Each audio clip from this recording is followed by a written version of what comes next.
Bienvenidos y bienvenidas a esta conferencia, Situación de la vida religiosa femenina en la Iglesia peruana. Yo soy Claudia Neira, soy coordinadora del Instituto de Protección al Menor y Personas Vulnerables de la Universidad Antonio Ruiz de Montoya. Hoy también está conmigo Gabriela Costa, quien forma parte del equipo del IPME.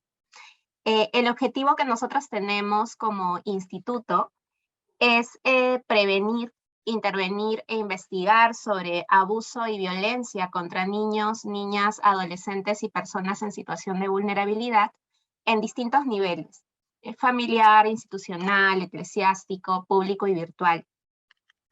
Como parte de la concreción de este objetivo, aproximadamente cada 3 meses tenemos conferencias o seminarios web como este para sensibilizar sobre temas relacionados a nuestro trabajo.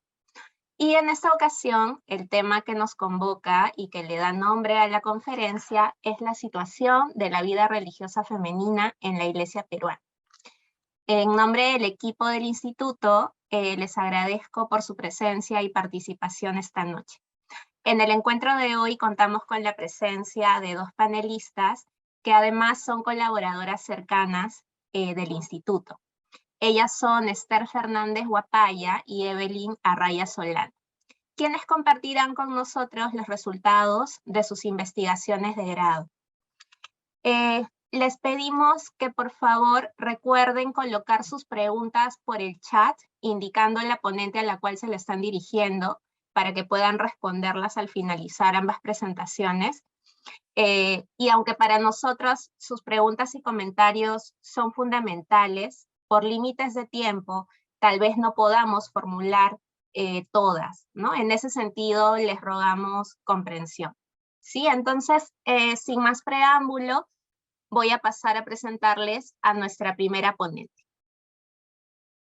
Esther Fernández Guapaya es hermana franciscana de Bamberga, bachiller con mención en Psicología Clínica por la Universidad Antonio Ruiz de Montoya y miembro de la Comisión de Prevención de Abusos y Cultura del Cuidado de la Vida de la Confer Perú. Actualmente labora en el área de Psicología del Colegio Santa María Goretti. Esther Fernández nos presentará los resultados preliminares de su tesis de licenciatura, titulada Vivencias de la sexualidad de religiosas de vida consagrada en Lima. Esther, te escuchamos. Muchas gracias por tu participación. Bien, paz y bien con todas y todos. Estoy muy agradecida por la invitación que me han hecho para poder compartir con ustedes los resultados preliminares de mi tesis.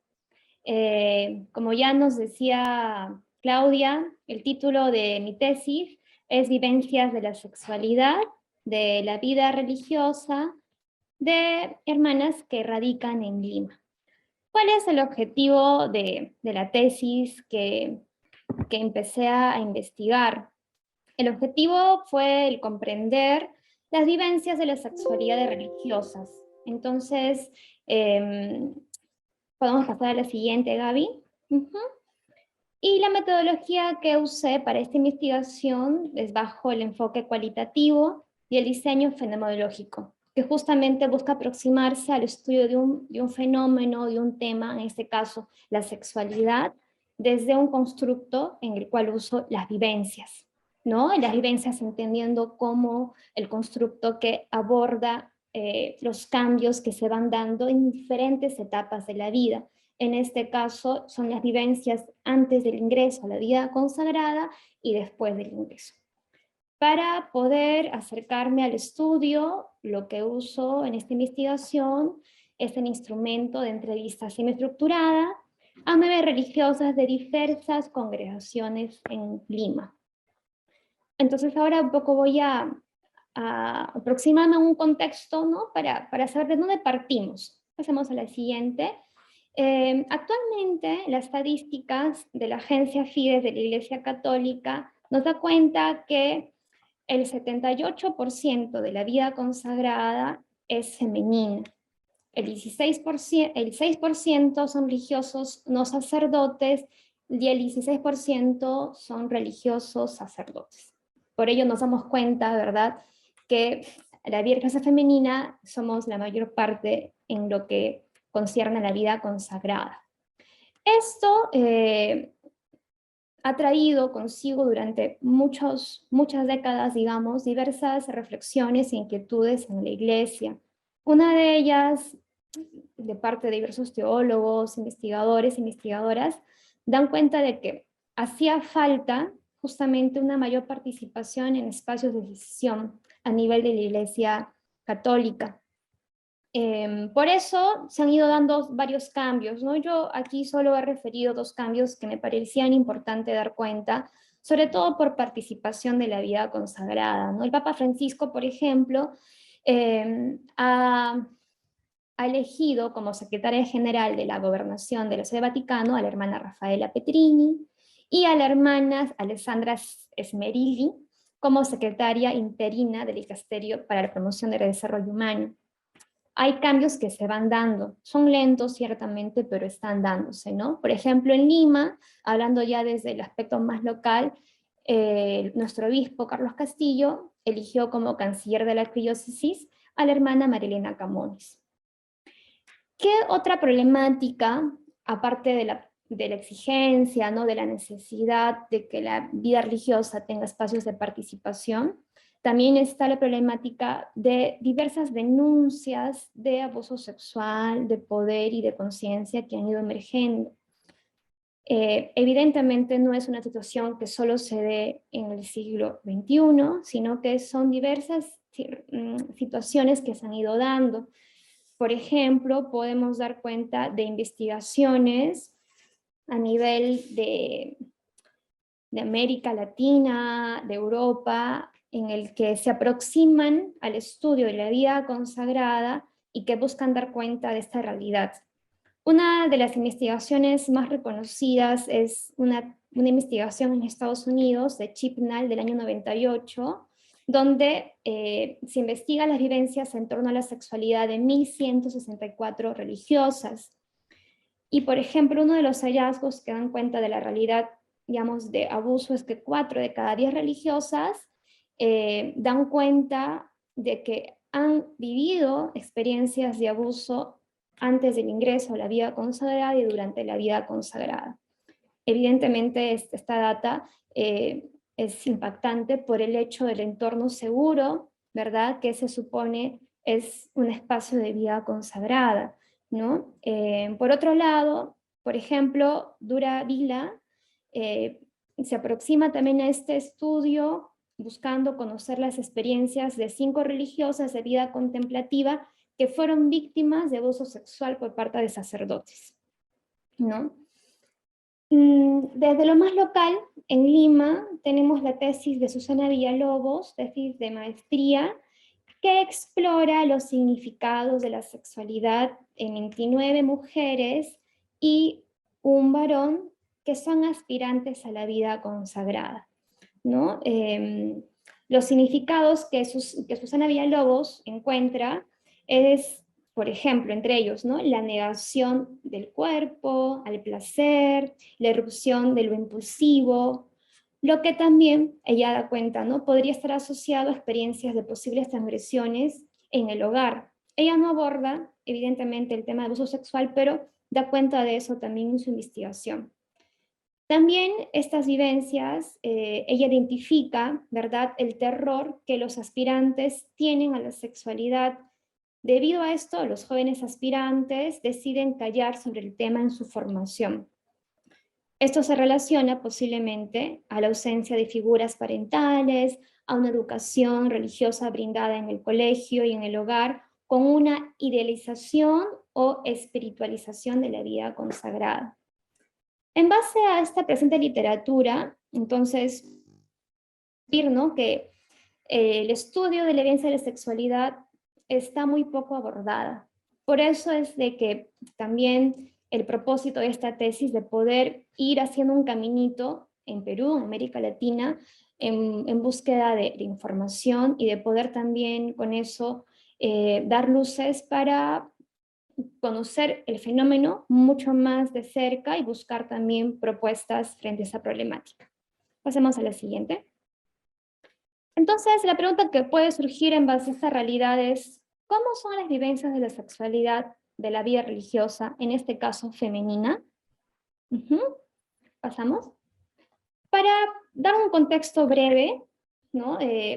Finalmente, ¿qué es la vida religiosa? ¿No? Yo he puesto esta cita del catecismo que nos puede dar algo concreto, ¿no?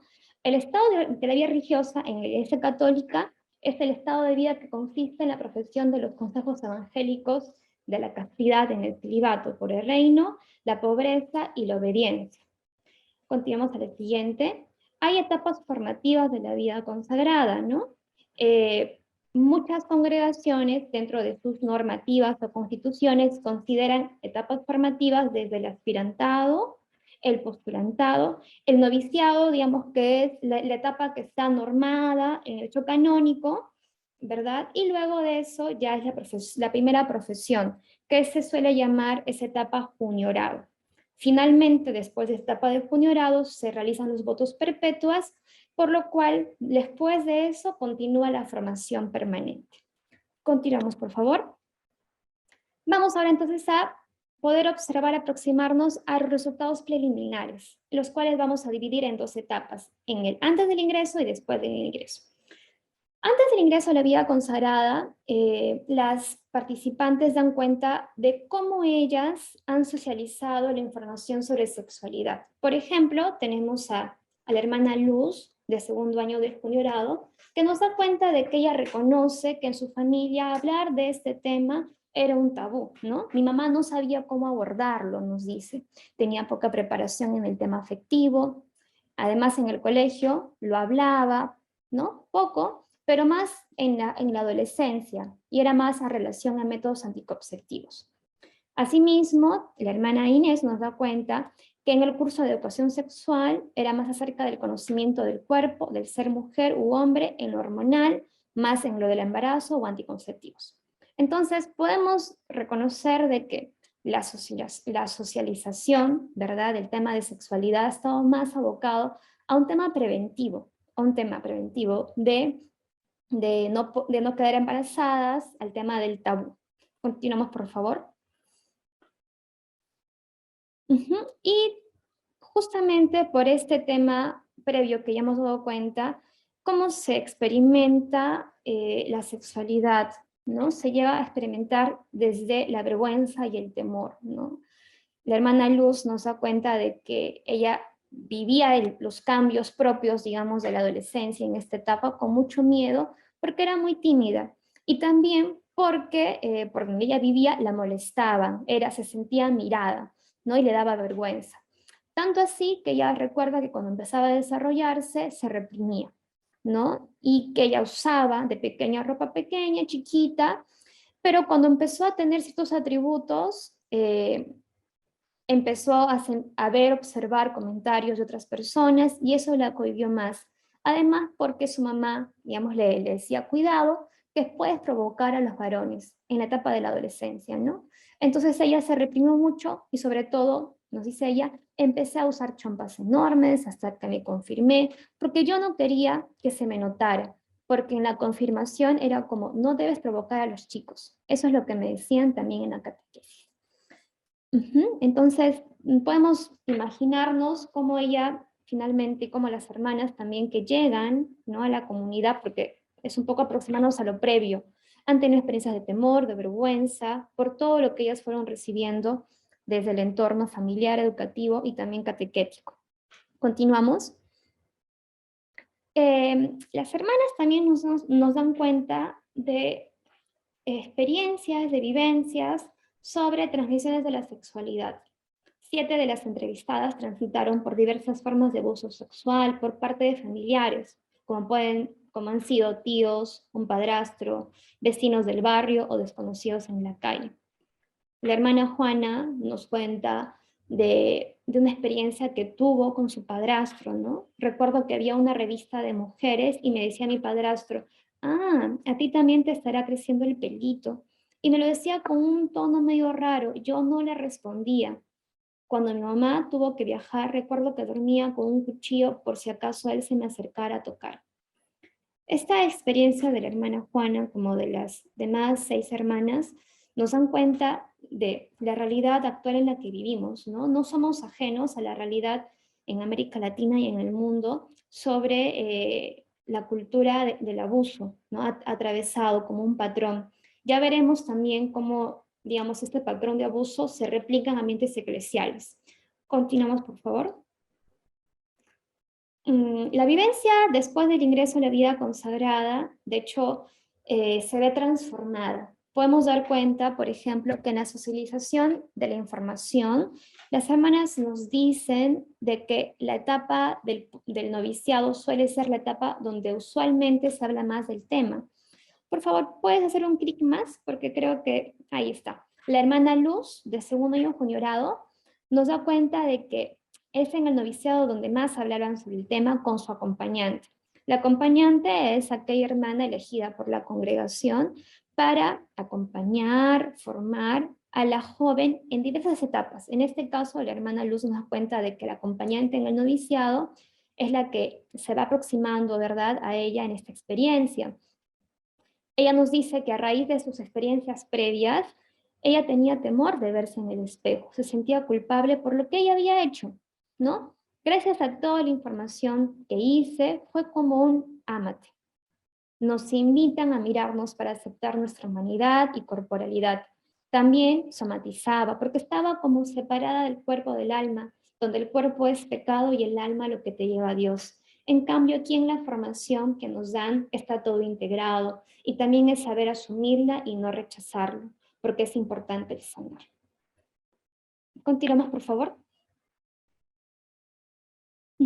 La hermana Claudia también nos da cuenta de cómo su visión de la sexualidad se fue transformando, ¿no? Siento que se afianza mejor en la vida religiosa, voy descubriendo mis sentimientos como mujer, mi valía como ser humano, que se está preparando para consagrarse al Señor como un ser humano que quiere ser feliz y en medio del ser feliz hacer una opción por el Señor.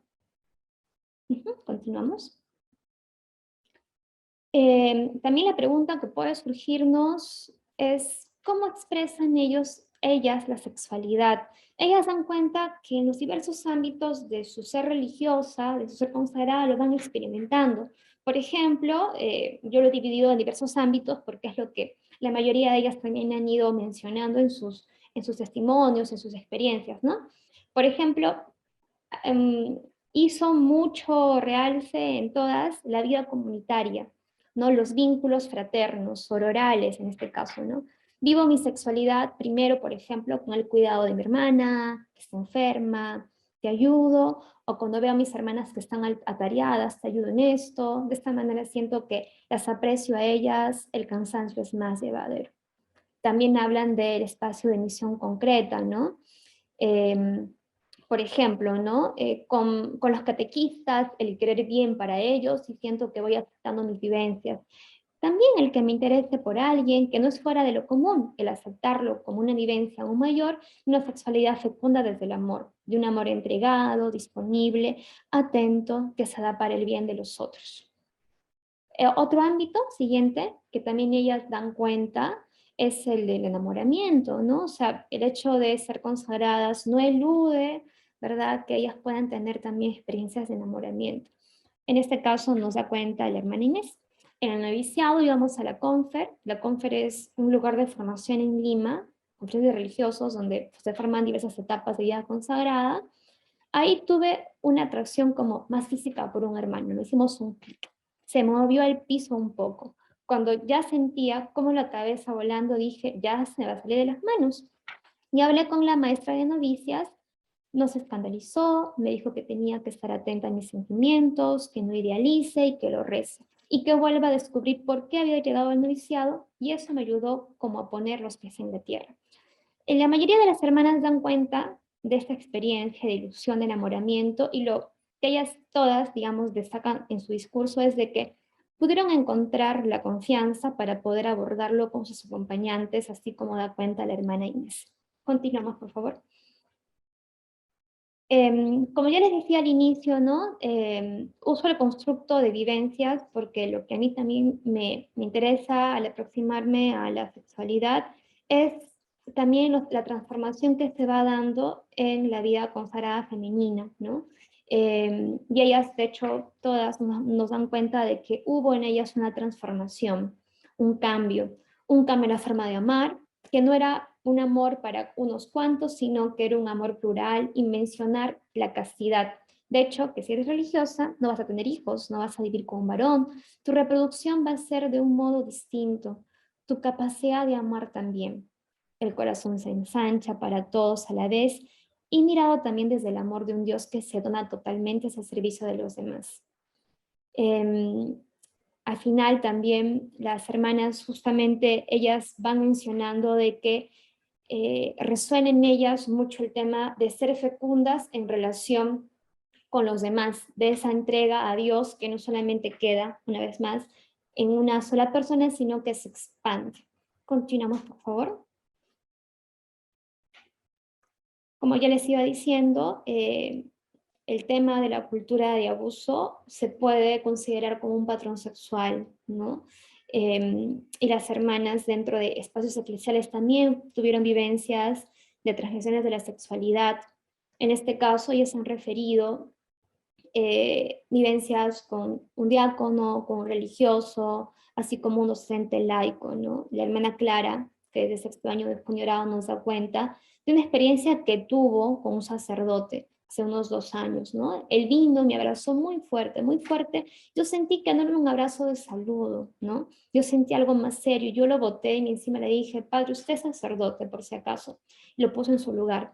También me decía, hermana, qué linda eres, qué lindos ojos tienes, qué bonito te queda el hábito. Expresiones así y siempre yo le he contestado para gloria de Dios.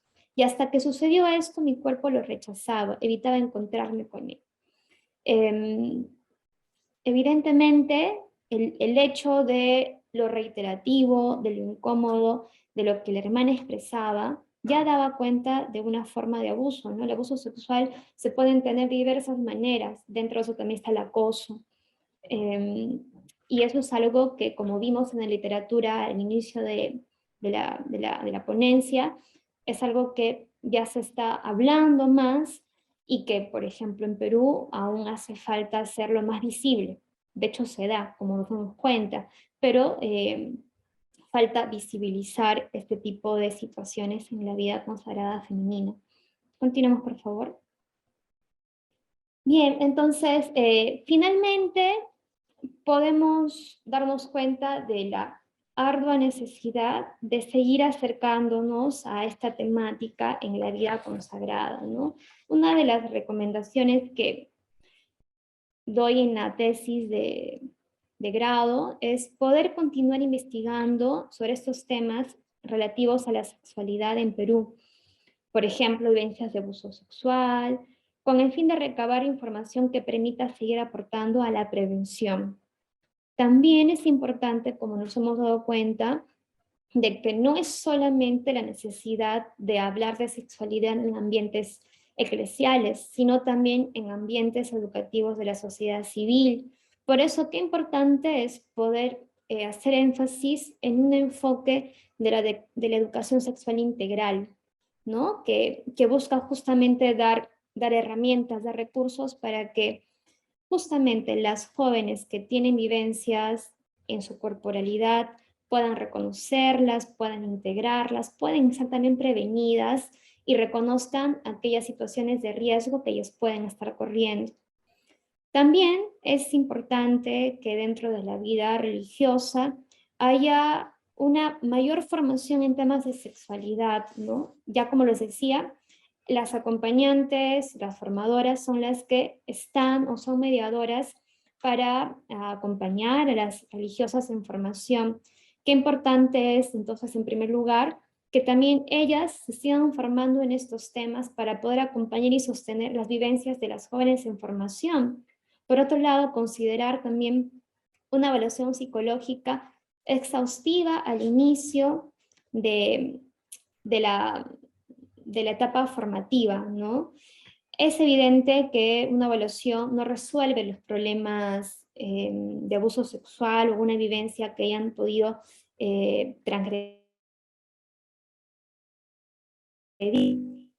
irse, ¿no? Para prevenir riesgos a futuro, o también poder abordar esas problemáticas a nivel de su sexualidad.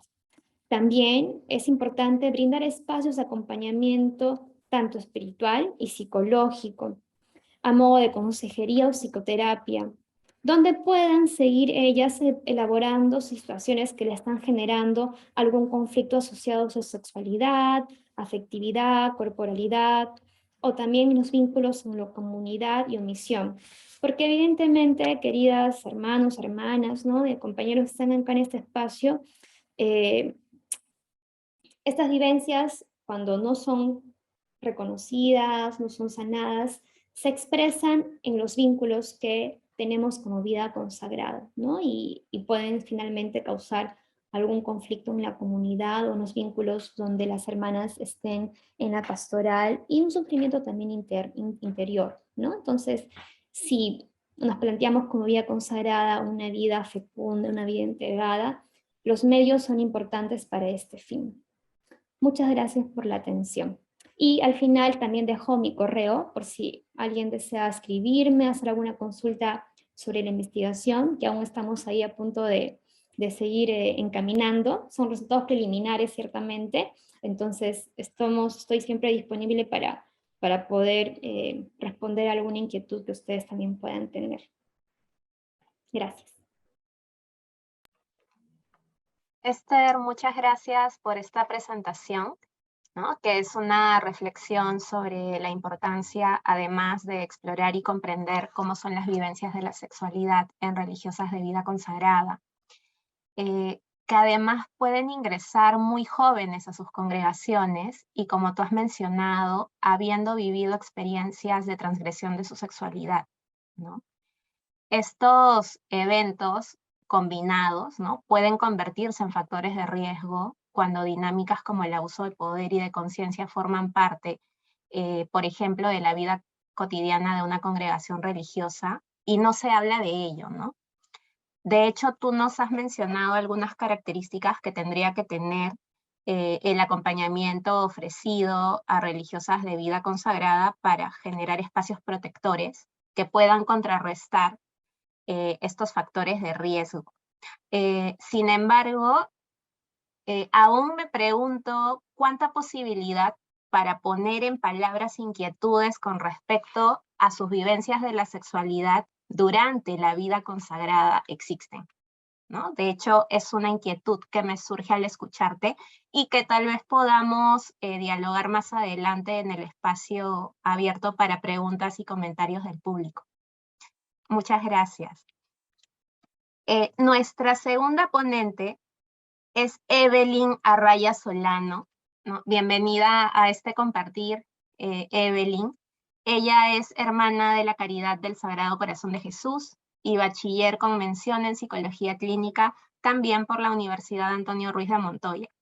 Como parte de la misión corazonista, es miembro del equipo interdisciplinario del CAR Casa Hogar Corazón de Jesús, coordinadora de la Comisión de Prevención de Abusos y Cultura del Cuidado de la Vida de la CONFER Perú y miembro de la Red de Prevención de Abusos en el Perú.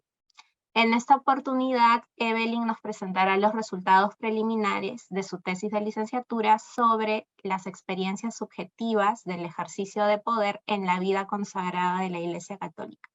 Te escuchamos, Evelyn. Muchas gracias y buenas noches a todas y a todos los participantes. Para mí también es un gusto poder compartir estos espacios de diálogo y sobre todo de estos temas muy importantes que nos unen y hacen que podamos seguir construyendo una iglesia sinodal.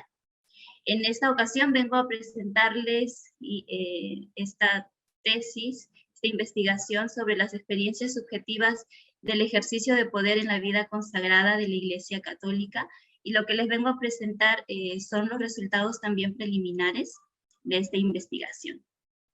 Entonces, ante lo que hemos escuchado también hace un momento a Esther y lo que tal vez nos estará resonando en nosotras, tantos pensamientos, nos podemos preguntar qué está sucediendo en nuestros entornos eclesiales, qué está sucediendo en nuestra iglesia, que probablemente también sea un reflejo de la sociedad. Y bueno, ante todo ello, hay investigaciones que hablan acerca de un maltrato normalizado dentro de las comunidades religiosas, y un maltrato que se ha ido normalizando y silenciando durante muchos años, ¿no? Que han hecho y han enriquecido un poder jerárquico y abusivo en la vida consagrada, un poder casi divino, ¿no? Un poder en el que se le ha otorgado algunos privilegios también, que lo podemos decir, dentro de la vida consagrada. Y eso lo dicen varios autores, los que ya pueden ver mediante esta diapositiva. Se habla también de una eclesiopatía por el mismo hecho de transgredir y traspasar los límites de las personas, con un afán también desmedido de control, de poder, de prepotencia, ¿no? Y también en América Latina, como en otros continentes, esto ha ido tomando cada vez más importancia, más relevancia, con lo cual también ha hecho que personas puedan seguir investigando tantos casos de abusos sexuales o de poder. Estos abusos generalizados van siendo también una especie de hilo también conductor en toda la vivencia y en toda esta investigación que les vengo a presentar. Entonces, algo está sucediendo dentro de las congregaciones religiosas que no debería ocurrir. Siguiente, por favor. Y antes de poder desarrollar esta explicación de la investigación, vengo a compartirles un pequeño extracto de la carta del Papa Francisco al Cardenal Marx. Toda la Iglesia está en crisis a causa del asunto de los abusos. Más aún, la Iglesia hoy no puede dar un paso adelante sin asumir esta crisis. La política del avestruz no lleva a nada. No todos quieren aceptar esta realidad, pero es el único camino, porque hacer propósitos de cambio de vida sin poner la carne sobre el asador no conduce a nada. La realidad debe ser siempre asumida y discernida. Es urgente ventilar esta realidad de los abusos. Y creo que, como varios de los de aquí, podemos ver que por muchos años, y lo que se sigue viviendo también en la actualidad, es como nos podemos tapar los ojos porque tal vez es lo más fácil, ¿no? Y decir, esto no ocurre en mi comunidad o esto no ocurre en la iglesia. Sin embargo, a través de diversas experiencias de diversas personas que vienen hablando y comentando y compartiendo, nos podemos dar cuenta de que es difícil dar un nombre a todo esto, pero si no se asume como tal, no llegamos a una verdadera transformación como iglesia. Siguiente, por favor. Entonces, en esta investigación que les vengo a presentar, tiene como objetivo general comprender la experiencia subjetiva del ejercicio de poder en la vida consagrada de los religiosos y religiosas de congregaciones de la Iglesia Católica. Y se va a dividir en dos objetivos específicos. El primero es describir las concepciones y las consecuencias del ejercicio de poder en la vida consagrada de la Iglesia Católica, y el segundo es describir las experiencias del ejercicio de poder dentro de las relaciones sociales de la vida consagrada de la Iglesia Católica. Siguiente, por favor. Y bueno, esta investigación se ha hecho bajo un enfoque metodológico cualitativo y un diseño fenomenológico, porque es necesario comprender las experiencias subjetivas de los y las participantes. Quiero mencionar, antes de seguir desarrollando, que esta investigación se hizo a religiosos y religiosas, ¿sí? 11 religiosos y religiosas, 5 mujeres y 6 varones. Para lo cual, en esta oportunidad, yo vengo a compartirles los resultados preliminares solamente de la situación de la vida religiosa femenina, ¿sí? Y como instrumento de recolección de información, utilicé las entrevistas semiestructuradas. Siguiente, por favor. Y bueno, aquí les vengo a presentar un poco los resultados preliminares y cómo estos resultados también tienen un análisis basado en varias investigaciones que se vienen dando en la actualidad, y sobre todo también en investigaciones que estudian el poder como tal. Entonces, hablemos sobre las experiencias subjetivas del ejercicio de poder que se van a dar en estas dos grandes vertientes, en la concepción y consecuencias del ejercicio de poder y las experiencias del ejercicio de poder dentro de la vida consagrada. Ahora pasamos a desarrollar. Siguiente, por favor. En la concepción y consecuencias del ejercicio de poder vamos a visualizar dos grandes categorías, que es la concepción del ejercicio de poder, cómo los participantes asumen, ¿no? Cómo conciben este ejercicio de poder como un liderazgo desde dos perspectivas, que lo vamos a desarrollar en la siguiente diapositiva. Siguiente, ok. En un liderazgo abusivo y un liderazgo de servicio, ¿no? Y aquí podemos entender, ¿no?, cómo este liderazgo abusivo se va a caracterizar por debilitar la identidad de las personas al punto de dominarlas, ¿sí?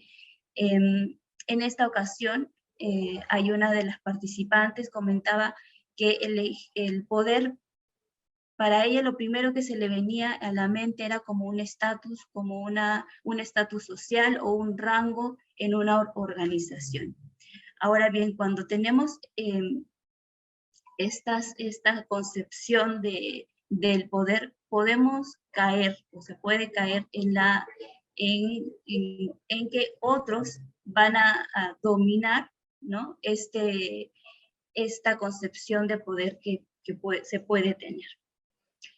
Otra de las percepciones, ¿no?, es el liderazgo de servicio. Y un liderazgo de servicio que se caracteriza por una simetría en cuanto al poder. Quiere decir que se va a visibilizar cómo hay una horizontalidad en las relaciones. Y una de las participantes decía que el poder en su comunidad se ve más, o ella lo concibe más como un servicio, ¿no?, que se presta desde una manera fraternal, un poder sencillo, pero también con mucha autoridad, ¿no? Ahí podemos entender que esta persona va concibiendo poco a poco cómo este liderazgo va siendo también un reflejo, ¿no?, de los valores cristianos o los valores de la iglesia, ¿no? Muy bien. En las consecuencias del ejercicio de poder en la vida consagrada, podemos visualizar mediante esta cita, y la voy a leer, y dice: teníamos todo preparado ese día, y entra esta hermana molesta y nos dice: yo no sé qué van a hacer, yo no las voy a recibir en su renovación. Nosotras nos quedamos: ¿ah? ¿Qué pasó? ¿Qué hicimos? Yo me quería morir, yo quería llorar, quería largarme. Mi madre vive cerca me voy, pero esto no se lo voy a perdonar, aunque me vaya no sé a dónde. Yo estoy muy dolida. Entonces, cuando contaba esta persona el relato, venía desde una experiencia en la que la autoridad de su congregación no quería recibirle los votos, la renovación de los votos. Entonces, la consecuencia ante ello es de sumo dolor, y en algunos la culpa también ronda en esta dinámica, ¿no? El maltrato se vuelve parte de la vida diaria, logrando que los y las religiosas vivan estas experiencias también en silencio. Estas experiencias de dolor, sobre todo de culpa. Siguiente, por favor. Pasamos a la siguiente vertiente, que es las experiencias del ejercicio de poder en la vida consagrada. Y para ello, siguiente, por favor, vamos a tener en cuenta estas experiencias previas que constituyen el impacto del ejercicio de poder. Cómo estas personas entran también en la vida religiosa, qué es lo que traen y cómo se identifican también con el poder. Muchos de ellos y de ellas, en este caso, venían con experiencias de violencia dentro del núcleo familiar. Violencias que vienen en su mayoría de parte de las figuras paternas. En esta cita dice, tener la autoridad de hacer y deshacer un poco eso es lo que entendía, por la misma autoridad paterna que yo he tenido. Yo tenía un rechazo al poder, un rechazo al asumir responsabilidades y aplicarlo, y de la misma manera que yo lo he vivido en otras dimensiones. Entonces, la manera en que como esta persona o estas personas tienen o han vivido en el núcleo familiar tiene un vínculo también, ¿no? Con lo que van a vivir en los entornos, en su vida religiosa como tal, ¿no? Y ello, después más adelante lo vamos a ver cómo es que se va a desembocar en una repetición tal vez de patrones. Siguiente, por favor. Y bueno, pasamos a esta otra categoría que es las experiencias de abuso de poder.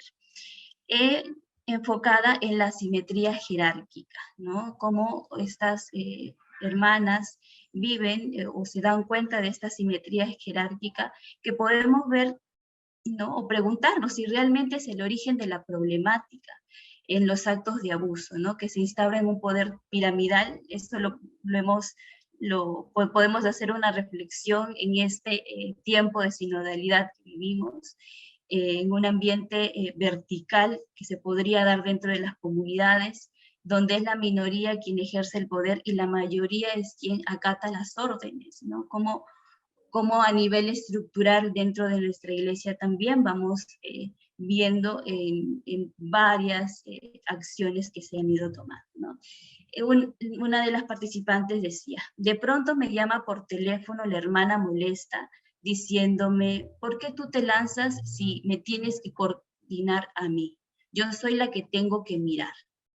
Esto es mío, ¿y por qué entras a mi territorio? Esto es lo que la hermana también iba resonando en sí, ¿no? Cómo se puede visualizar probablemente una lucha de poder. Siguiente, por favor.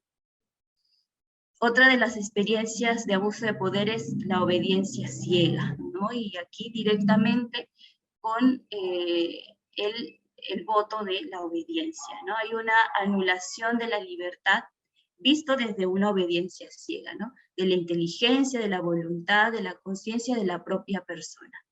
Y según Villalobos, dice, quienes no tienen una identidad consolidada pueden vivir el voto de la obediencia como una búsqueda de protección. Y ante ello también podemos ver en estos testimonios cómo estas hermanas han ido viviendo esta obediencia ciega, pero que se han también dado cuenta de lo que sucedía. Una de ellas manifiesta que ella decía que no quería estudiar para profesora y tuvo que hacerlo. Tuvo que hacerlo porque le insistían, y sus hermanas, alguna de ellas le dijo, ¿no? Que no importaba, que no importa si es que no va a dar clase en un colegio, pero lo importante es que estudie pedagogía, que estudie para profesora. Y al final, esta hermana terminó dando clases en un colegio y decía, ¿no? Les dije desde un inicio, y otra cosa es que no me hayan querido escuchar. Entonces ahí nos damos cuenta que hay una falta también de escucha.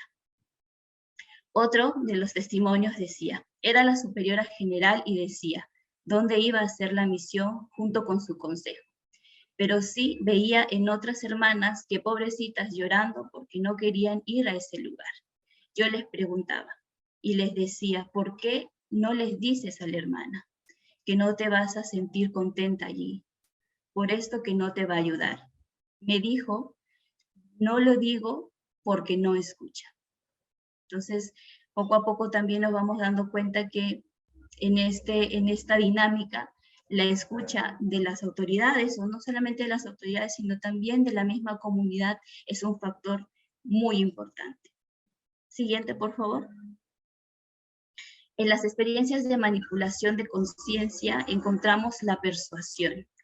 Y esto es una de las experiencias muy interesantes, ¿no? Porque la manipulación de conciencia se ejerce como una sutil forma de violencia y de opresión. Y en este caso, esta hermana dice, me dicen, queremos que vayas a la comunidad A o X, pero vas a estar sola este año. Yo dije, que sola, claro, te ponen cosas bonitas diciendo, sabemos que la responsabilidad, sabemos de tu responsabilidad, no vas a estar sola, vamos a estar siempre en comunicación contigo. La otra comunidad está cerca, vamos a compaginar para que la semana puedan ir 2 o 3 hermanas a quedarse a dormir, para que puedan compartir, pero tú te harías cargo de las obras, de toda la gestión a nivel de comunidad y los programas que tenemos allá. Yo bien, por un lado, con el ego, confiaban en mí, saben de mi potencialidad, no las podía defraudar, dice esta hermana, ¿no? Yo le digo, con el tema del poder, a veces nos la jugamos mucho, por un lado el convencer a otros y por otro lado decir y no cumplir. En este caso, esta hermana vivió todo el año sola. Todo lo que le prometieron, todo lo que su autoridad le propuso en ese momento, no se cumplió. Entonces, podemos ver, ¿no?, cómo la persuasión puede hacer que se pueda tomar decisiones sin tener en cuenta la persona, ¿no?, como tal. Siguiente, por favor. Hay otra de las experiencias de manipulación de conciencia, es la desvalorización. Cómo se puede llegar al punto, ¿no?, de generar en la persona sentimientos de inferioridad, donde se enjuicia, se avergüenza por alguna situación o por el mismo hecho de etiquetar a las hermanas, ¿no? Una de ellas decía, cuando recién entré a la congregación, específicamente con mi acompañante, le decía, ¿no?, tú no haces bien, te doy una misión y tú no la haces, ¿no? Entonces, cómo se va resaltando estos mensajes, ¿no?, dentro del lenguaje, y todo ello se va dando también dentro de los ambientes formativos. Siguiente, por favor. Pero no todo es que no todo es que todo es, digamos, oscuro, o todo lo es difícil, o todo es la crisis, ¿no? También hay experiencias de relaciones saludables del ejercicio de poder. Y eso da cuenta de un liderazgo transformacional que se preocupa por el bienestar colectivo y la elevación de la motivación del grupo que dirige. Y esto incluso me he ido dando cuenta durante la investigación que hace que permanezcan estas hermanas dentro de sus congregaciones, como una esperanza, ¿no?, de que hay cambios. Y dice una de ellas, ¿no?, al principio pues era como diferente el trato hacia las que somos hermanas postulantes y novicias. Más bien, ahora lo siento como que muy abiertas las hermanas, compartiendo, ahora acomodando también nuestro espacio para que otras propongamos algunas cosas, alguna novedad, y es muy gratificante. Entonces, nos vamos dando cuenta también que esta cultura del cambio en las personas, ¿no?, son los agentes de sus propias decisiones y aprendizajes, ¿no? Eso hace que se mantenga la esperanza. Siguiente, por favor. Y en las experiencias de la propia práctica del poder, es con lo que más o menos iniciaba esta ponencia, ¿no? En las experiencias de la propia práctica del poder se pueden dar una repetición de un poder coercitivo, es decir, ir repitiendo patrones, ¿no?, o la apertura al diálogo, ¿no?, y una especie de no querer repetir aquello de lo que se viene criticando, ¿no? Una de ellas decía, ¿no?, sí, he asumido muchas responsabilidades donde me piden a mí ejercer en algún momento, digamos, un poco de fuerza coercitiva, ¿no? Aunque uno no quiera, se tiene que hacer. Otro decía que cuando asumió una responsabilidad, fue muy bonito porque descubrió que podía escuchar también a las personas. Y así decía una de las participantes, si es que hago los votos perpetuos, espero yo no hacer lo mismo de lo que tanto me quejo, ¿no?, de lo que tanto critico. Entonces vamos viendo también que no solo se pueden repetir patrones, no solamente hay esta especie de crítica, sino también de cómo asumo mi responsabilidad y cómo es que me posiciono, cómo es que quiero ejercerlo de aquí en adelante, con lo que he venido viviendo o con lo nuevo que quiero construir. Y bueno, siguiente por favor. Ante todo ello que hemos podido escuchar, ¿no? Algunas recomendaciones y reflexiones que se podría dar al final de este compartir, es que se debería o debemos, ¿no?, prestar especial atención en profundizar en las motivaciones iniciales de las candidatas, ¿no? Sobre todo, cómo es que se llega, ¿no?, a la comunidad. Con qué motivaciones iniciales llega. Si es que se llega con una motivación de que voy a escalar o voy a tener más privilegios dentro de la vida consagrada, o se entra con una visualización de servicio, ¿no?, de cercanía, de sinodalidad. También se puede trabajar en el proyecto personal, en cuanto a la autonomía, en cuanto al pensamiento crítico, cómo también tomar especial atención en la escucha, en sentirse escuchadas. E impulsar también impulsar la participación en los espacios dirigidos a la formación inicial y permanente sobre el liderazgo. De hecho, en la Confer se está dando algunos espacios de compartir, pero qué bueno también sería que eso se siga impulsando, ¿no? El evaluar el lenguaje para referirse a las autoridades, ¿no?, en sus congregaciones religiosas. Sobre todo en este tipo de lenguaje en la que se puede dar como una especie de, por lo que pongo aquí, ¿no?, lo de la superiora. Al haber una superiora hay unos súbditos, como dice en el derecho canónico, ¿no? Entonces, creo que sería bueno ir evaluando, ir sobre todo evolucionando en estos aspectos, ¿no? Cómo nos vamos dirigiendo, si estamos contribuyendo con esta estructura jerárquica simétrica, o queremos tomar unas relaciones interpersonales más horizontales. El impulsar también ambientes seguros dentro de nuestras comunidades religiosas, ¿no?, y el ir sensibilizándonos poco a poco en estos temas, ¿no?, y el evaluar y el releer nuestras propias constituciones. Creo que eso es bastante necesario, porque en una de los ítems que mencionaba acerca de la obediencia ciega, cómo en nuestro hoy entendemos este voto de la obediencia. Si el voto de la obediencia está entendido como una sumisión de la libertad, o un diálogo, o una apertura, y algo que le haga crecer sobre todo a los miembros de la comunidad.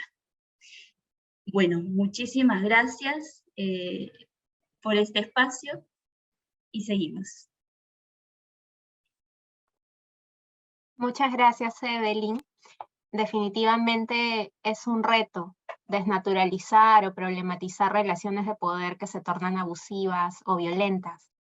Exige un compromiso muy fuerte, pero también un trabajo profundo, ¿no?, a nivel individual e institucional. Porque tal como mencionaste, pueden reflejarse en palabras, actitudes, en gestos, o en formas muy sutiles de opresión y manipulación, como parte de la convivencia comunitaria, ¿no?, como cuando se confunde obediencia con sumisión, ¿no?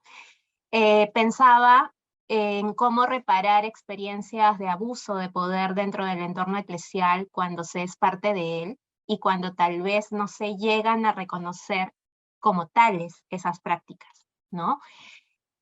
Algo has comentado sobre eso a partir de las experiencias de liderazgo transformacional. Pensaba también en la responsabilidad que tenemos en cuanto a la prevención, ¿no?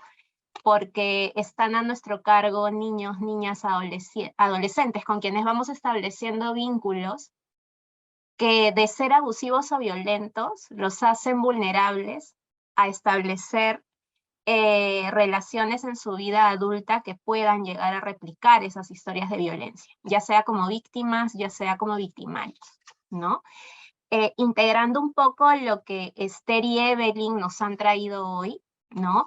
Creo que ambas ponencias nos presentan el panorama de la vida religiosa consagrada femenina desde las voces de las mujeres que participan de ella, y eso es fundamental, ¿no?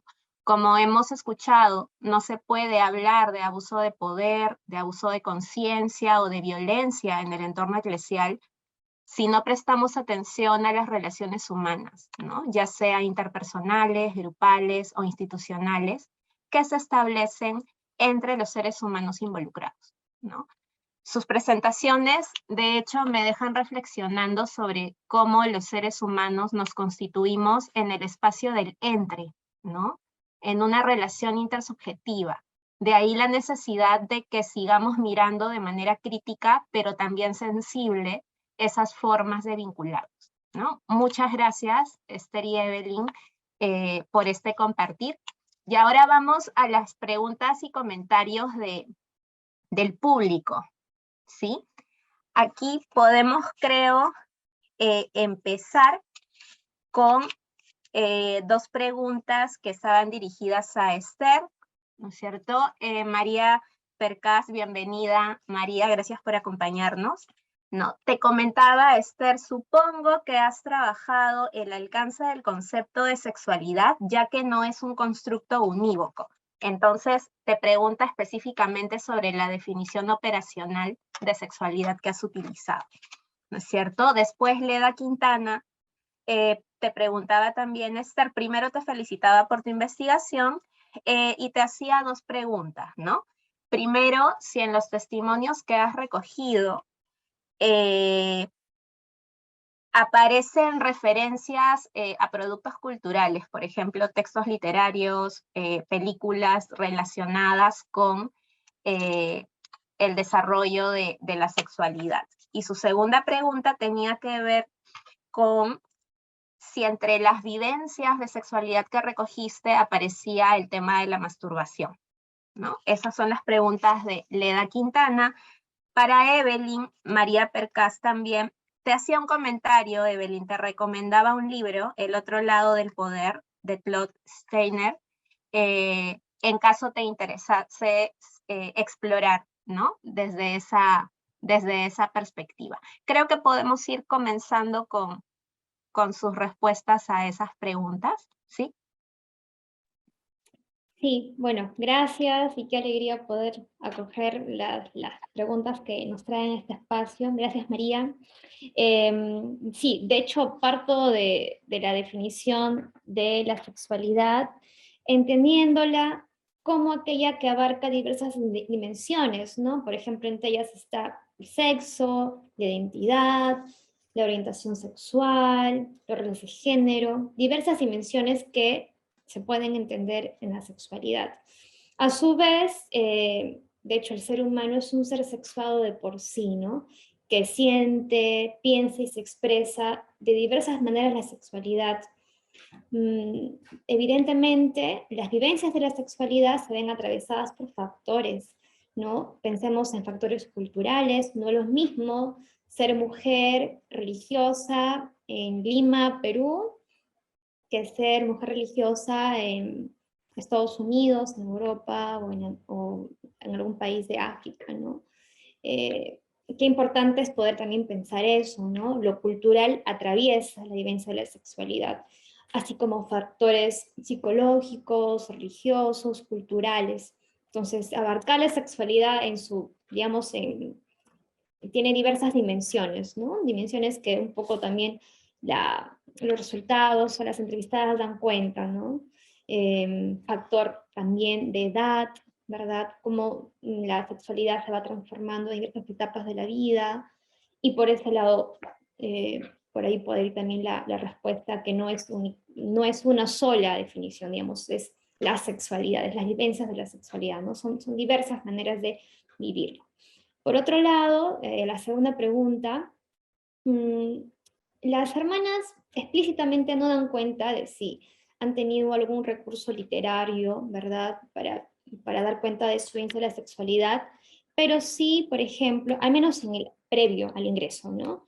Pero sí es interesante leer en varias de ellas, desde sus vivencias, sus relatos, que cuando ingresan a la vida consagrada, una forma de vivir la energía sexual es a través de diversas expresiones artísticas, ¿no? O sea, ellas dan cuenta de lo creador que puede ser la expresión de dibujar, de cantar, de contemplar algo artístico, de poder jugar. Alguna, por ejemplo, recuerdo que decía, yo siento que vivo mi sexualidad, mi afectividad con el don que tengo. Ella tenía el servicio, por ejemplo, de encargarse todo lo que son ediciones en computadora para la parte vocacional de su congregación y nivel institucional.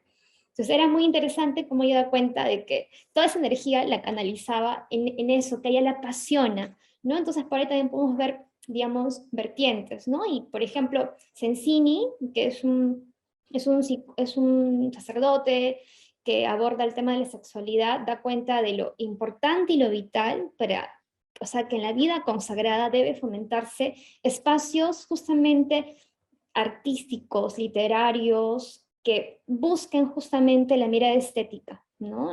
Sabemos que tradicionalmente en la vida consagrada, en la historia de la vida consagrada, lo estético, lo literario, lo artístico, los recursos siempre han sido una fuente para expresar toda esa energía. Entonces es importante que esos espacios se sigan fomentando, ¿no? Al igual que en las relaciones que ya un poco íbamos comentando.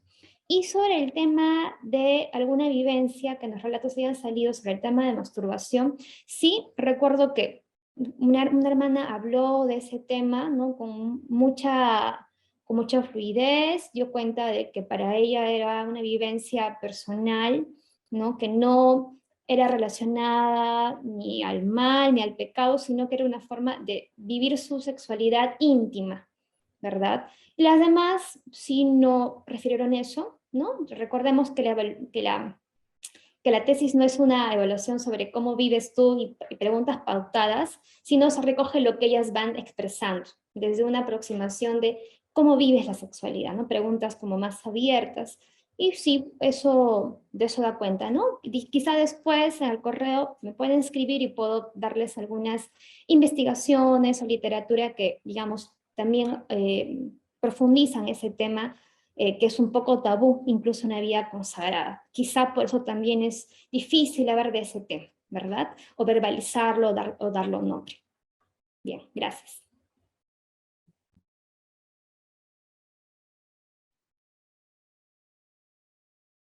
Bueno, yo agradezco este comentario de María Percas, que me ofrece este libro, ¿no? Para poder seguir explorando. Definitivamente ambas investigaciones da mucho, ¿no? Por reflexionar, se abren muchísimas puertas, ¿no? De hecho, cuando me ponía a investigar, al final decía, o sea, se abre mucho, mucho más y te comienza a seguir impactando las respuestas, ¿no?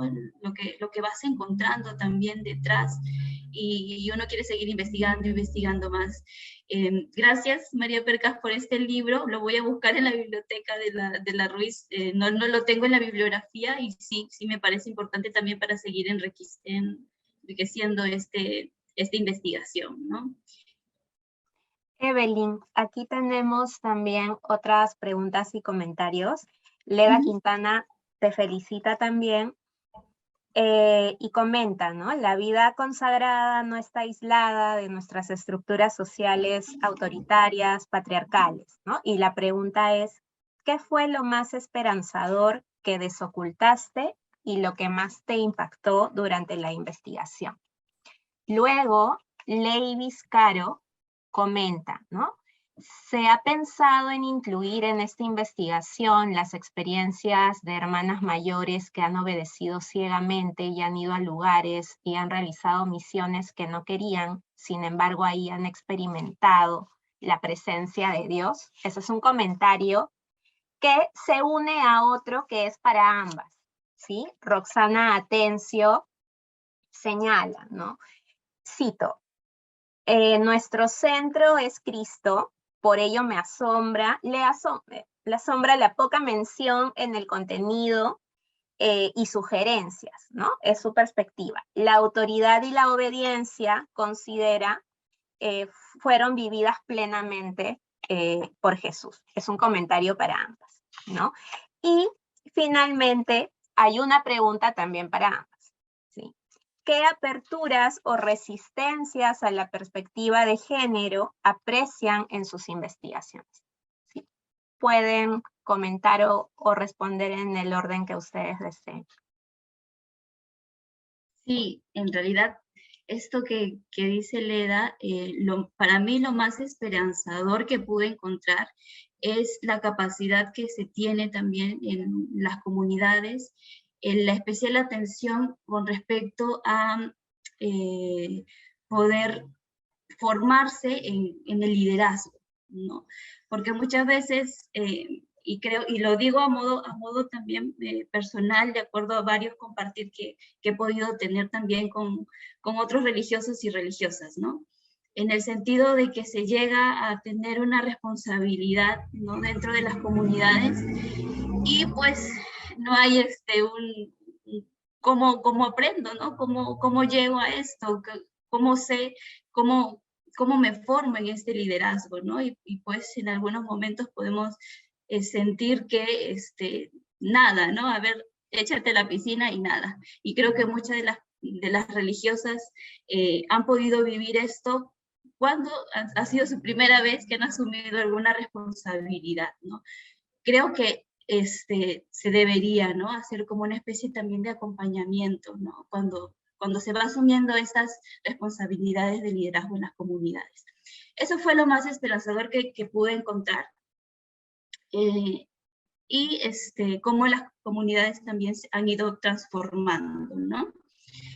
Y lo que más me impactó fue cómo puede ver esta lucha de poder, ¿no? Y que sencillamente es un reflejo, ¿no?, de nuestras estructuras también sociales.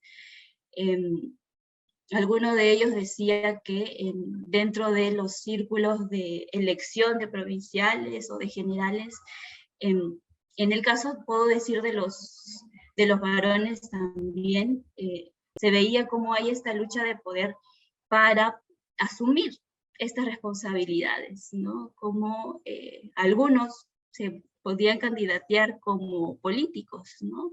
Y cuando lo escuchas directamente de las personas como experiencia, impacta, ¿no? Impacta porque hay un afán por querer obtener el poder, ¿no? Y bueno, detrás se esconden muchas concepciones acerca de eso. Pero sí fue algo que me impactó un montón y que dije, bueno, hay que seguir trabajando en ello, ¿no? Porque alguno de ellos decía, ¿no?, quiere obtener el poder y tanto así que la más linda persona durante esos días de la elección ya está diciéndome cosas bonitas y todo eso, ¿no? Entonces, el mismo hecho de verbalizarlo, pues puede ayudarnos, ¿no? Puede ayudarnos a seguir construyendo. En este comentario que se hacía acerca de, claro, de la autoridad, ¿no? Acerca de, a ver, ¿dónde está? La autoridad que la vivió Jesús, ¿dónde está? Ajá, la autoridad y la obediencia lo vivió plenamente Jesús. Claro, de eso no lo dudamos, creo que la autoridad y el centro de todo es Jesucristo, ¿no? Ahora creo que, y así abiertamente lo puedo decir, hay una concepción, ¿no? Y de hecho está escrito en algunos artículos de la vida consagrada, cómo es que se ve a los superiores, ¿no? En uno de los escritos del derecho canónico dice que los superiores hay que verlos como, hay que obedecerlos, y las decisiones que se tomen, que ellos tomen o ellas tomen, son como una especie de decisiones que vienen de Dios. Entonces yo creo que es algo que podemos cuestionar, ¿no? Somos seres humanos y con pensamiento crítico, y creemos también de que lo que se ha podido escribir antes se puede seguir evaluando. ¿Cómo lo podemos vivir en el hoy? ¿Cómo es que si sabemos, ¿no?, que plenamente la obediencia es hacia Dios y no hacia un superior o una superiora, ¿no? Si realmente lo que se va diciendo va a quitarme la libertad y va a dejarme no vivir feliz, creo que por ahí tampoco es que va. No es por un capricho, que no hay que entenderlo así, ¿no? No es que voy a desobedecer por un simple capricho, sino por una evaluación que puedo hacer yo misma y que me pueda dar cuenta de cómo puedo vivir en libertad también este otro. Y sí, o sea, te doy toda la razón, Roxana, Jesucristo es nuestro centro y hacia Él, ¿no? Hacia Él debemos ir, a Él debemos seguir.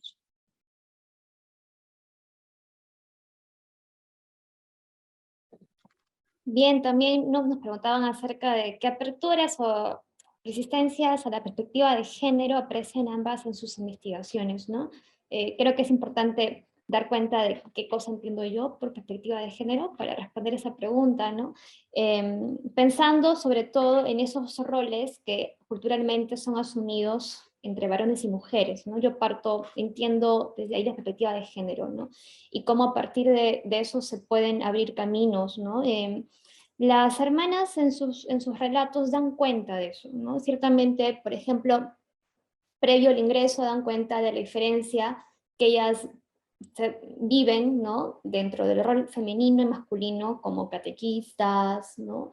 De hecho, como no es un tema central de la investigación, no lo he puesto, pero sí dan cuenta de eso, ¿no? Y de la reflexión que hacen también al ingreso de la vida consagrada, de la realidad que ellas también encuentran en la diferencia de roles de género, y que para ellas, para algunas, ¿no? En su vivencia diferente, ha sido muy complicado, muy complejo salir de patrones culturales con las que ya venían ellas ya viviendo. Entonces, hay una apertura ciertamente, pero esa apertura no quiere decir que con facilidad se abran a otros espacios de reflexión, ¿no? Es un poco como complejo, difícil, más aún cuando en la vida comunitaria tampoco se habla de ese tema, ¿no? Entonces, sí, hay una apertura, pero hay como, sí, quizás resistencias, pero también debido a lo cultural, para ir pensando también cómo estamos como sociedad frente a esta temática, ¿no? Ujú. Vamos con una última pregunta y luego con los comentarios que también están aquí. Les preguntan, es a ambas, ¿creen que todo lo que han descubierto en sus investigaciones influye en la disminución de candidatos o candidatas a la vida religiosa? Esa es la pregunta. Luego Roxana Atencio comenta a partir de sus respuestas, ¿no? Siento que cuando he amado más el servicio y a los que servía, me fue mucho mejor en asumir una responsabilidad, liderazgo, desde la oración profunda y constante, amar como Jesús amó, y asumirlo desde una perspectiva de crecimiento personal, espiritual, como ustedes lo están realizando con su investigación. Gracias, creo que dialoga muy bien con lo que ambas han planteado. Y aquí, finalmente, para cerrar esta rueda de preguntas y comentarios, está Noilí Ríos. Bienvenida, Noilí, qué gusto tenerte aquí.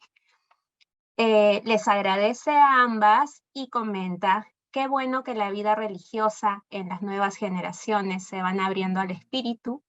Como religiosas necesitamos renovar nuestros carismas congregacionales para dar paso a las nuevas generaciones, donde el liderazgo sea servicio y no un espacio para el abuso y la perpetuación del poder. Jesús es un modelo revelador de un líder servidor, no es un líder autoritario y cerrado. Gracias, Noilí. Esther, Evelyn, las dejo porque le comento al público que nos acompaña, ellas han preparado además un cierre especial para estas presentaciones, así que los dejo con ambas. Quizá para responder a la pregunta sobre cómo si nuestras investigaciones creemos que han fluido, ¿no?, en la disminución de la vida a la vida consagrada, ciertamente, desde mi experiencia, y escuchando también a las hermanas, ¿no?, desde las voces de ellas,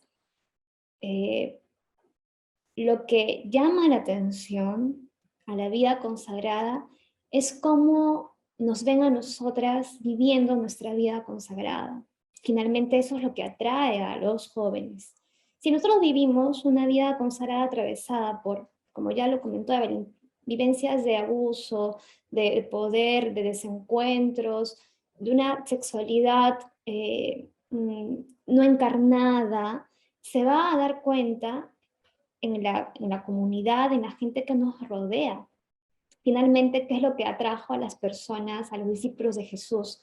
Fue su vida encarnada, una vida con valores evangélicos de querer mostrar el amor compasivo, solidario y sobre todo la vida en comunidad. Entonces, yo siento que uno de los factores, más allá de las situaciones que podemos ver a nivel eclesial, con todo lo ya referido, es que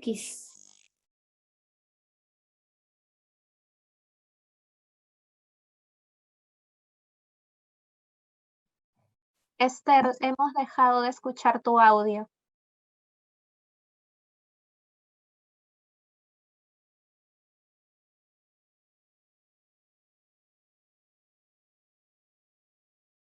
Ok, bueno, continúo. Bueno, Gracias.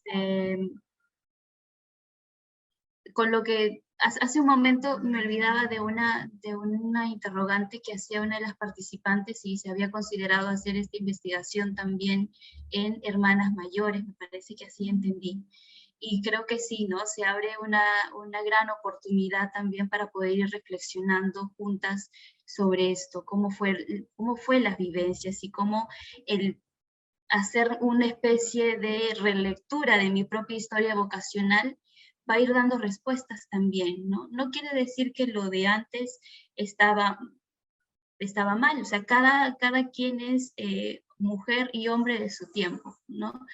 Sin embargo, podemos también ir a hacer, ¿no?, un análisis de aquello que se pudo vivir antes, de cómo es que se experimentó, qué es lo que se sintió, cómo se concebía también el poder. Se hablaba de esto, de este liderazgo de Jesús, ¿no? Esther también estuvo hablando un poco de eso y sobre todo de cómo nos ven, ¿no? Cómo nos ven los jóvenes o las nuevas personas, las nuevas generaciones que se van acercando a nuestras comunidades. Y yo creo que el gran reto también es cómo nos actualizamos en cómo llegan estas nuevas generaciones. Las personas que van a entrar hoy en día a las congregaciones no son de la misma generación ni de Esther ni de mí, ¿no? Y eso que somos jóvenes. ¿Cómo es que nuestro mundo también va cambiando y cómo nosotros también vamos también en esa onda, ¿no? Entre comillas, digamos así. Y otra de las cosas que acerca de la disminución de los candidatos a la vida religiosa, creo que también va por eso, ¿no? De nuestro propio testimonio. Y algo que quería mencionar es que algunos de los participantes, de los que participaron en esta tesis, acabaron saliendo de sus congregaciones, ¿no? Y eso es con mucho dolor, pero que también nos puede dar cuenta de cómo vivimos a nivel comunitario, a nivel institucional, a nivel eclesial y bueno, en nuestra sociedad, ¿no? Así que de verdad les agradecemos muchísimo su atención y algo que hemos preparado también para ustedes, y no es, digamos, algo nuestro, pero sí que consideramos que puede ayudarnos mucho en esta sensibilización, ¿no? Y es un video de la Arquidiócesis de Madrid, que nos lo han compartido y que nos habla de una serie de mitos, ¿no? Una serie de mitos que a nivel, nosotros en nuestras comunidades hemos podido escuchar, ¿no? De por qué se denuncia, casos de abuso que ya tienen años de haber ocurrido, porque ahora es un daño en la iglesia o es o no es un daño en la iglesia, qué es lo que se quiere conseguir con todo esto. Entonces, queremos compartir con ustedes esto y si en algún momento lo quieren también compartir con otras personas, bienvenido sea, ¿no? Para seguir creando estas redes de prevención. Adelante, Gaby.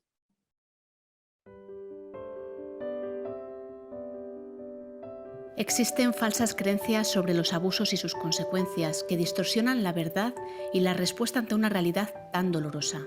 Los prejuicios de la sociedad y la estigmatización de las víctimas obstaculizan las actuaciones que son necesarias y urgentes. Para dejar atrás las falsas creencias se requiere una información veraz, comunicación y transparencia. A continuación, confrontamos falsas creencias con la verdad que las desmiente. La denuncia daña a la Iglesia. En realidad, las denuncias por posibles abusos ayudan a afrontar y prevenir que se produzcan este tipo de situaciones. Lo que realmente le perjudica es el silenciamiento y la desconfianza respecto de las víctimas. La denuncia ayuda. Las víctimas denuncian para dañar a una persona concreta que represente a la Iglesia o a una institución. En realidad, las víctimas que llegan a reparar necesitan sanar sus heridas e incluso se resisten a dar el nombre de quien abusó de ellas. Las víctimas necesitan sanar sus heridas. En la actualidad ya no hay casos de abusos en la Iglesia. Que no haya denuncias no significa que no haya casos. Además, los casos del pasado son casos del presente, sobre todo cuando la herida de la víctima sigue abierta y aunque quien abusó haya fallecido. Es necesario denunciar los posibles casos de abusos. La mayoría de las denuncias o acusaciones son falsas. La mayoría de las denuncias son fundadas. Quien se declara víctima de abuso y denuncia tiene poco que ganar y mucho que perder. Las víctimas son las grandes perjudicadas. Solo se dan en el ámbito familiar. En la Iglesia el porcentaje es mínimo, por lo que no es un fenómeno especialmente significativo. Los abusos se producen mayoritariamente en el seno familiar, pero no exclusivamente. Cuando se dan en la Iglesia es todavía más grave y más escandaloso, porque contrasta con la autoridad moral y su credibilidad ética. Como dice el Papa Francisco, si en la Iglesia se descubre incluso un solo caso de abuso, que representa ya en sí mismo una auténtica monstruosidad, ese caso será afrontado con la mayor seriedad. Un único caso de abusos ya son demasiados. Los niños y adolescentes no dicen la verdad o exageran al hablar de los supuestos abusos sexuales. Pocas veces inventan historias relacionadas con su intimidad y con haber sido abusados. No pueden fantasear detalles de una actividad sexual cuyo conocimiento es absolutamente inapropiado para su edad. No creer a las víctimas implica doble dolor. Los niños son seductores y provocan al adulto e incluso pueden evitar los abusos. No se pueden descargar en el niño conductas seductoras con fines sexuales ni hablar de consentimiento. Niños y niñas son víctimas. Entre personas adultas no hay abuso porque consienten. En una relación asimétrica basada en el abuso de poder y que acaba en abuso sexual, no hay consentimiento, pues la libertad de la víctima ha quedado comprometida por el tipo de relación que tiene con quien abusa de ella. No hay edad mínima ni máxima para las víctimas. La víctima lo es porque es vulnerable. Hay una vulnerabilidad previa compartida por todos, pero en este caso, la vulnerabilidad de la que hablamos no es constitutiva, sino sobrevenida. En el abuso se vulnera la dignidad de la víctima. La vulnerabilidad no es algo que tiene la víctima, como si se tratase de un defecto, sino algo que provoca quien abusa. Es la relación de abuso la que conduce a la persona a una situación de vulnerabilidad. La víctima no es culpable. No tiene sentido hablar de abusos cometidos hace muchos años. El paso del tiempo no cura las heridas, el dolor no prescribe. Hay víctimas que se atreven a nombrar lo que han sufrido 30 o 40 años después. El dolor de las víctimas no prescribe.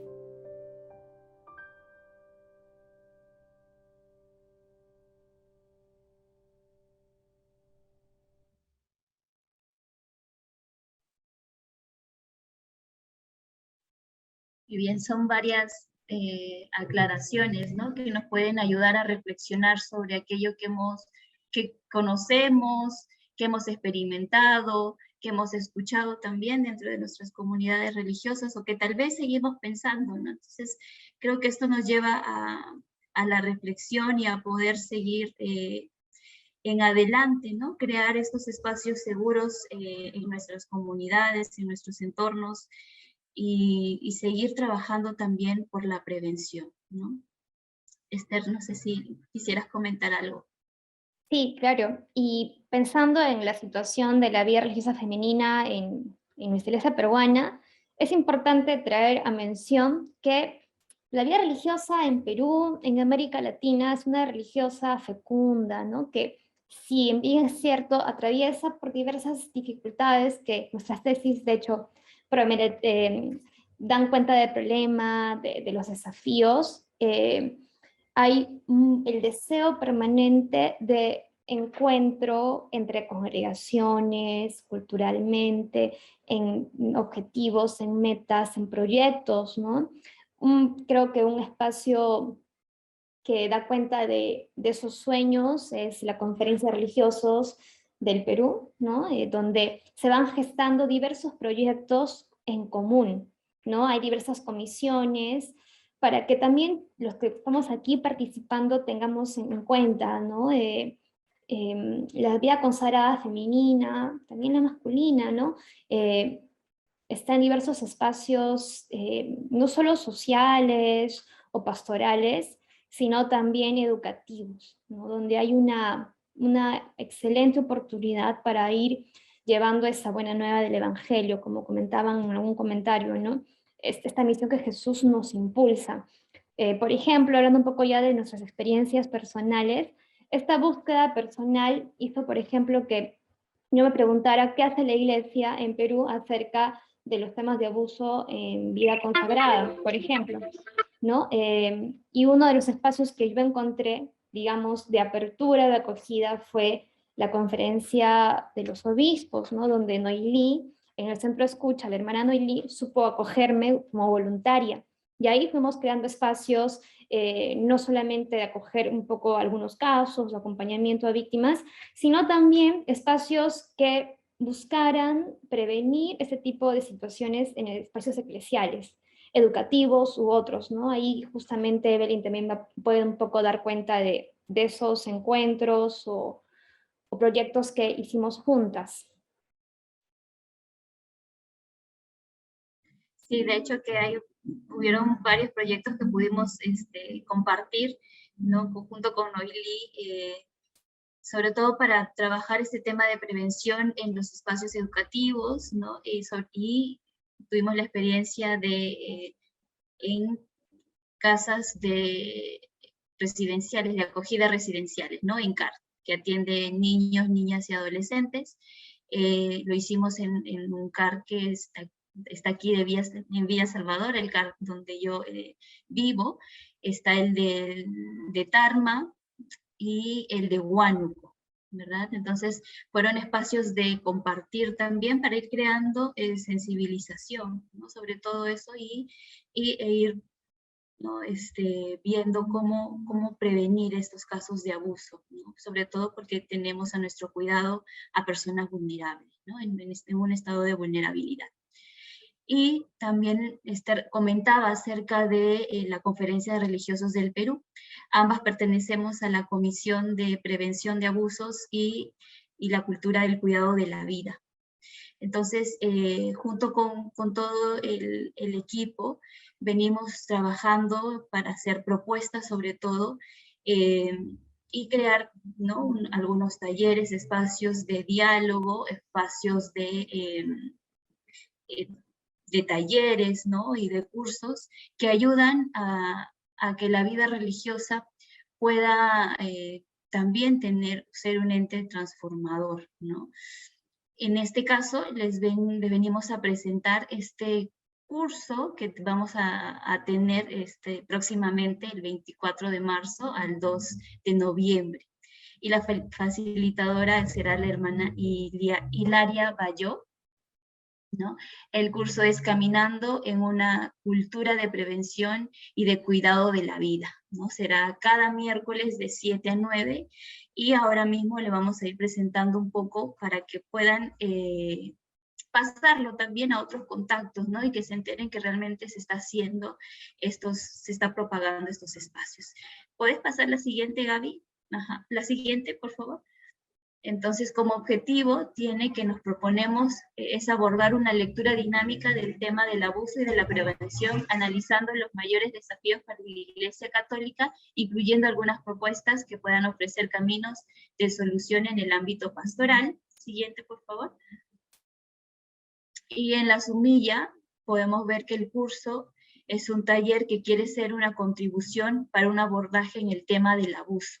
en sus diferentes connotaciones, en la iglesia y en la prevención. Los participantes, mediante un enfoque teológico y pastoral, recibirán pautas para un análisis de la realidad, teniendo como punto de partida una experiencia de sensibilización fortalecida por la reflexión teológica. Y los contenidos y las actividades del taller son una contribución al diálogo sobre los desafíos relacionados al abuso en la iglesia, con miras a un camino de conversión pastoral, personal y comunitaria. Y la facilitadora, como ya les mencioné, es Hilaria Bayó, es miembro de la comunidad misionera Villarregia, es coordinadora local, es bachiller en teología por la Facultad Teológica de Italia, eso no lo sé pronunciar, es coordinadora de la Comisión Teológica Confer Perú y también es miembro de la Comisión de Prevención de Abusos y Cultura del Cuidado de la Vida de Confer, y además ha sido facilitadora en el Instituto de Estudios Teológicos, dando también este taller. Entonces, para que ustedes puedan enterarse un poco más acerca de este curso taller, siguiente por favor, vamos a decirles un poco acerca de aquellos temas que se van a tratar, ¿no?